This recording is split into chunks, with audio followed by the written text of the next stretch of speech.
में या ब्रिज पर हमले हुए। लेबनान के और भी कई शहरों में बमबारी हुई है। आप देखिए एक के बाद एक विस्फोट होते हुए आपको इन तस्वीरों में नजर आएंगे और कई इमारतें आपको दिख जाएंगी, क्योंकि काफी दूर की तस्वीर आप देखिए, कई इमारतें हैं, एक ब्लास्ट होता है, दूसरा ब्लास्ट होता है, इस तरीके से बमबारी लगातार जारी है। आप देखिए पूर्वी लेबनान में हर मेल में ये जबरदस्त बमबारी हुई।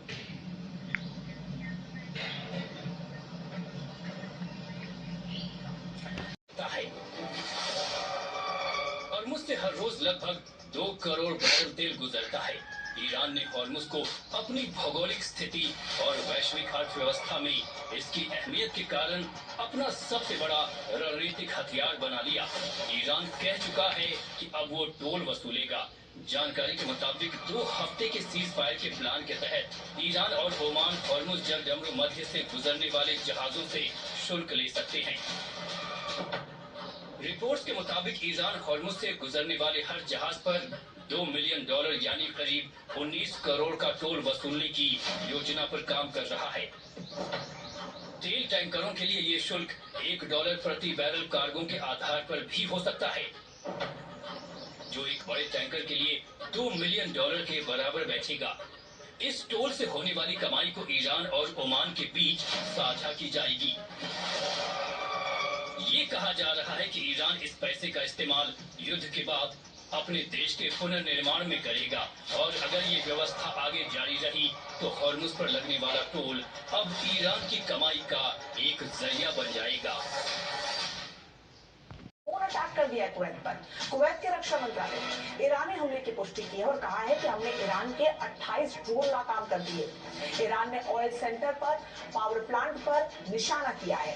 पानी के कई डिसलेशन प्लांट्स पर भी उसने हमला किया है और ईरान के हमले से कई जगहों पर बड़ा नुकसान भी हुआ है। आप देखिए कि किस तरीके से अटैक्स लगातार जारी है। बात यूएई की, युद्ध विराम के बाद भी यूएई में ईरानी हमलों से कोहराम मचा हुआ है।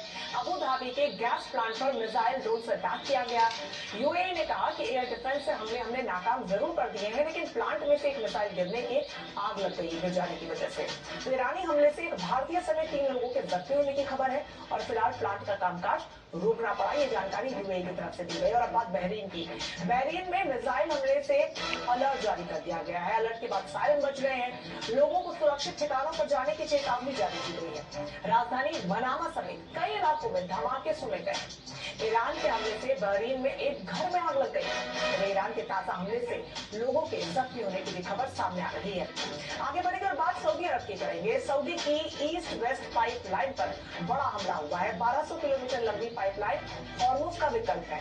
ईरान ने सऊदी पर कई ड्रोन और मिसाइल अटैक किए हैं। सऊदी ने 5 मिसाइलों को हालांकि बीच में मार गिराया है। इस तरीके से हमले लगातार जारी है। ये हमने आपको बताया, अलग अलग जगहों पर तबाही का मंजर देखने को मिल रहा है। डोनाल्ड ट्रंप बहुत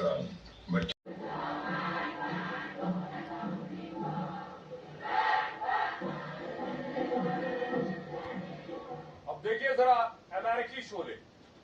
अमेरिका कह रहा है सीजफायर के लिए ईरानी शासन भीख मांग रहा था, क्योंकि ईरान के पास कोई रास्ता नहीं बचा था। ईरान के पूरे पावर